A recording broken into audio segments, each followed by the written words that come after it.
In this demonstration, I'd like to give you the opportunity to see a whole brain in 3 dimensions. In the lectures, you're going to see images of the brain, but in this one, in this demonstration, I hope to kind of rotate it around so you can see its 3-dimensionality. So this is a whole plastinated brain. This is the anterior pole, the posterior pole, and then one of the main reasons you know that is because you can see the cerebellum back here in the back.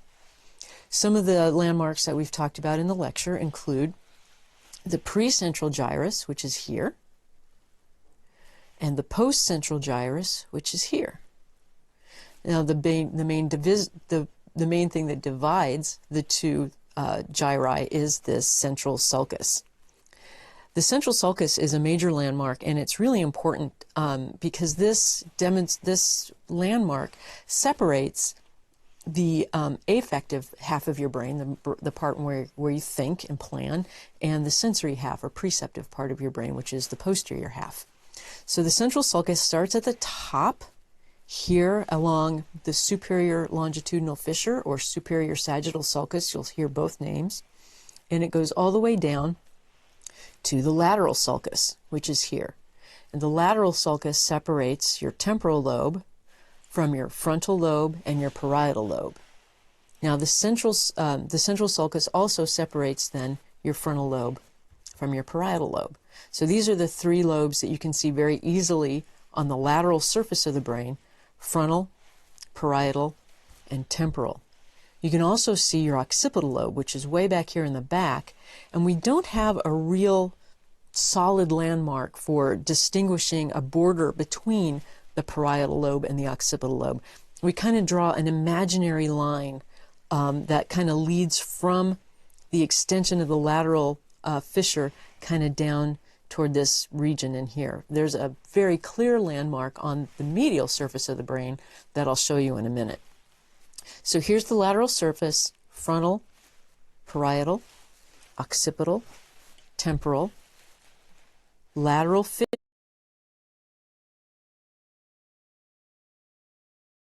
fissure, and central sulcus. Precentral gyrus, postcentral gyrus. The other 2 things I want you to remember from the lecture that are important about that precentral gyrus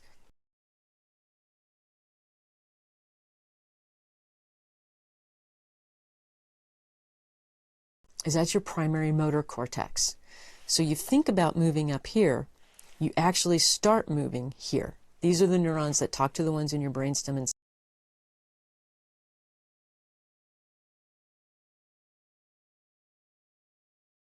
spinal cord, which initiate voluntary movement. This postcentral gyrus is your primary somatosensory cortex, and that is where any kind of sensation from your periphery, so where that mosquito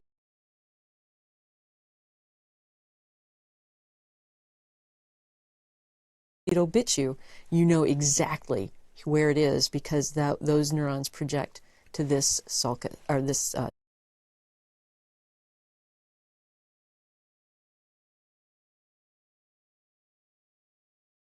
gyrus here. Okay, so looking at the brain, we can rotate it. Here you see it from the front. This side does not have any arachnoid remaining. It's all been peeled away, so you can just see the reason it's nice and smooth is because the pia is still attached.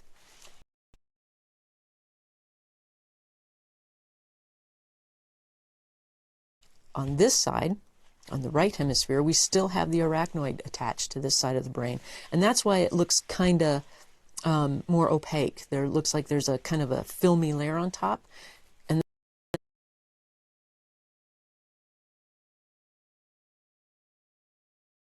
that's the result of the arachnoid being collapsed and kind of a thicker layer over the surface of the brain. So the landmarks are a little harder to see on this side.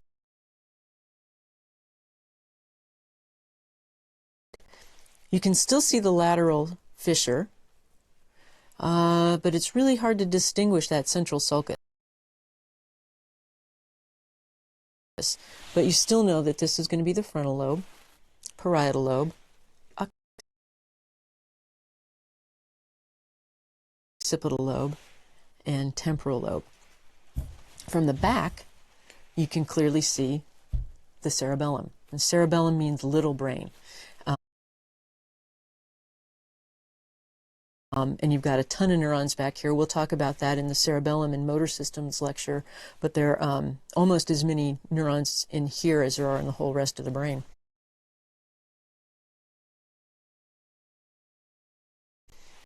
Underneath, let me flip so that you're looking at it kind of right side up. So here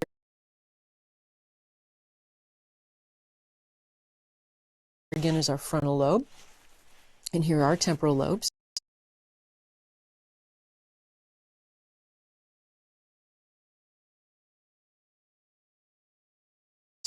And here's our brainstem. You can clearly see the pons.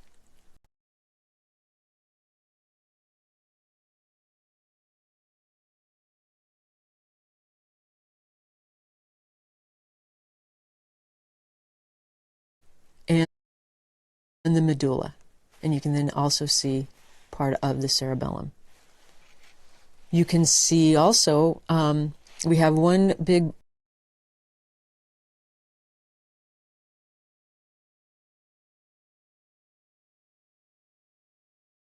blood vessel here. This is going to be the basilar artery and part of the vertebral.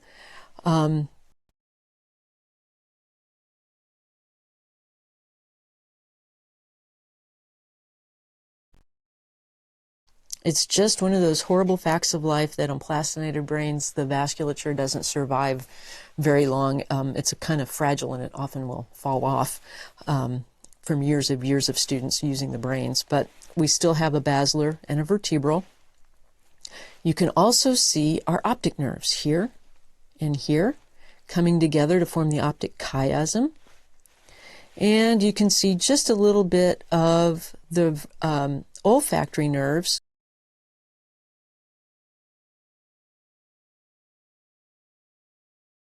The olfactory bulb is missing on this side. You can see part of it here, and I'll have better examples of this in future demos. I just basically wanted you to get familiar with the underside of the brain. This is the side of the brain that fits on the skull base, and of course the top is what is seated in the cranial vault. Two more lobes that I want to talk about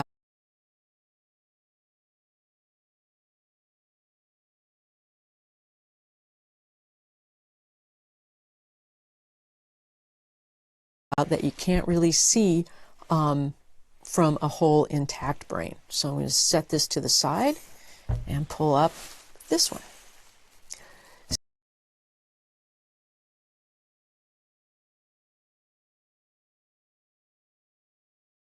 So just deep to the lateral fissure, let's get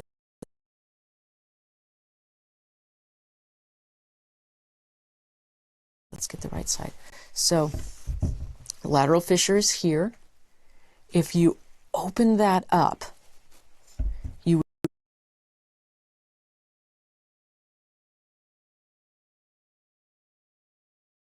would see just deep to it is our insular lobe, and that's this gray matter here. This is another example of the fact that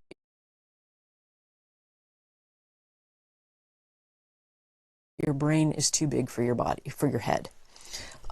That's clear because it's thrown into all of these folds. The gyri are the big lumps and the sulci are the folds, and it's folded because your brain's too big for your head. So you have to fold it up to fit it in there.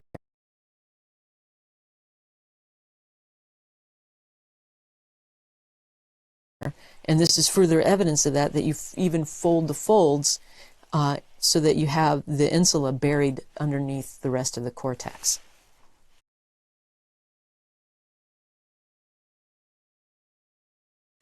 On the medial surface of the brain, if you cut the brain in half, if you just whack right through there,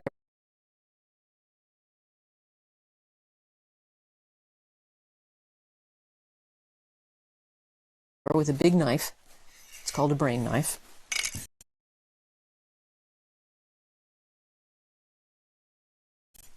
You end up with this view. Okay.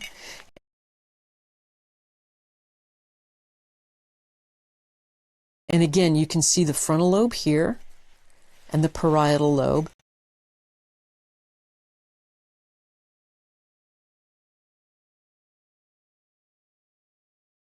And here's that big landmark I wanted to point out, the occipital, parietal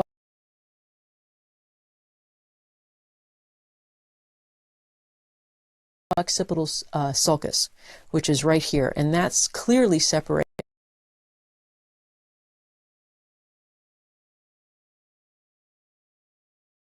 the parietal lobe, the parietal lobe here from the occipital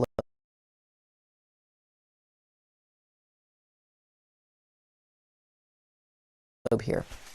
You can see your brainstem, you can see the cerebellum,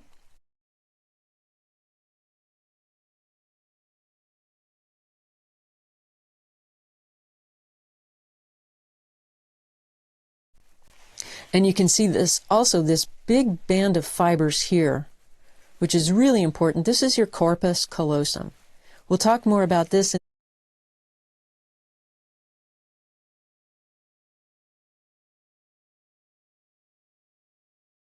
the lecture about the white matter that in the cortex. But the bottom line is that the corpus callosum attaches your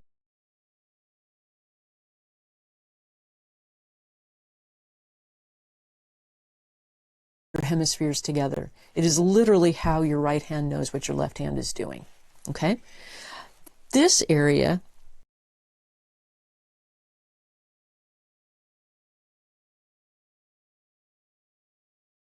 is a very special area of the brain called the diencephalon.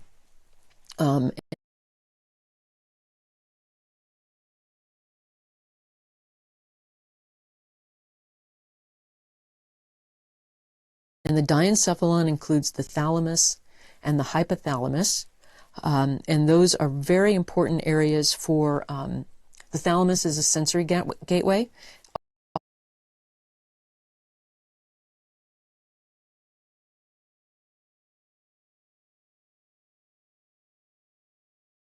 All of your sensations come through the thalamus before they go up to the cortex, before they go up to that postcentral gyrus. And the the hypothalamus is a very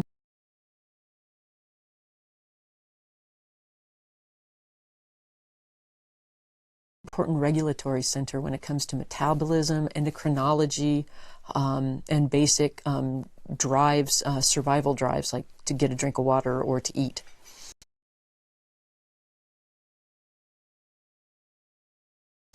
Again, we can see our brainstem. This is the pons. This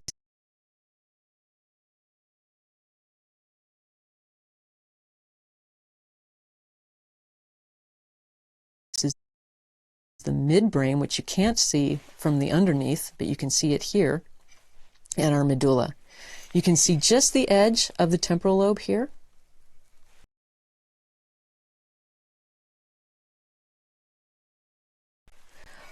So the other lobe I wanted to show you, I showed you the insula.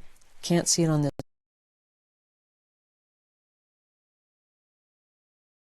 one. Got to go back to this one. So, I know what I wanted to say. You can see into the lateral ventricles. We're going to talk about the ventricles in another demo, but you can see that you do have holes in your brain. And that's not important right now. We'll talk more about that in the next demo. So corpus callosum. Back to the other, our other brain where we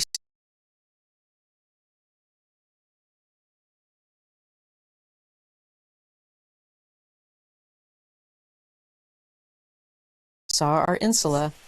If we also look on the midline, there's another structure called the limbic lobe. And the limbic lobe crosses the borders of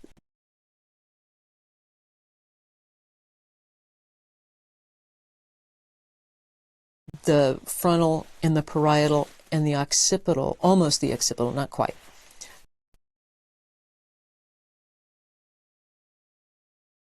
The frontal and the parietal and the temporal. And it's not as anatomical a lobe, although it does have some anatomical features. It's more of a functional lobe.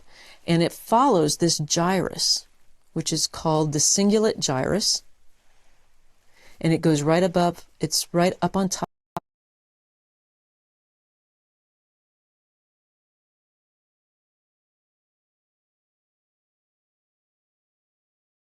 of the corpus callosum, which is here.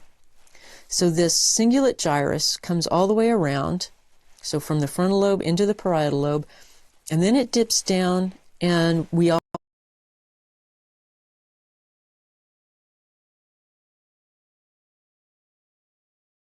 also include this region, which is called the parahippocampal gyrus, to here. So it forms this semicircle or limbus.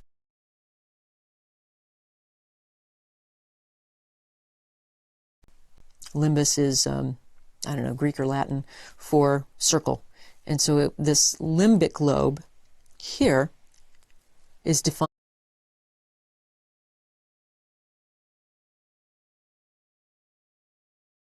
by the parahippocampal gyrus, the collateral sulcus, the cingulate gyrus here. Those are the major landmarks that you can see on most brains. They're going to vary a little bit from brain to brain, but in general, they're pretty consistent.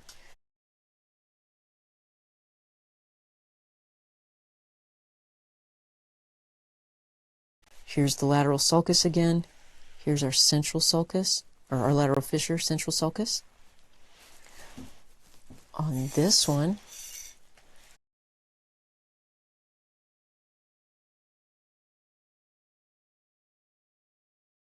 again, here's our lateral fissure, and it's really hard to see the central sulcus on this brain.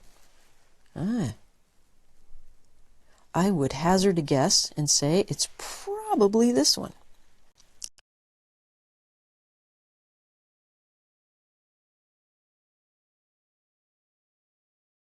But you can see that this one's not as clear as some of the others. So as you move forward in your neuroanatomical education,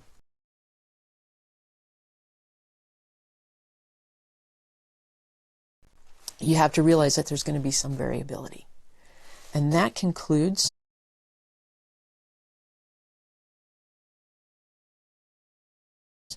my demonstration of all of the things you can see grossly on the outside of the brain.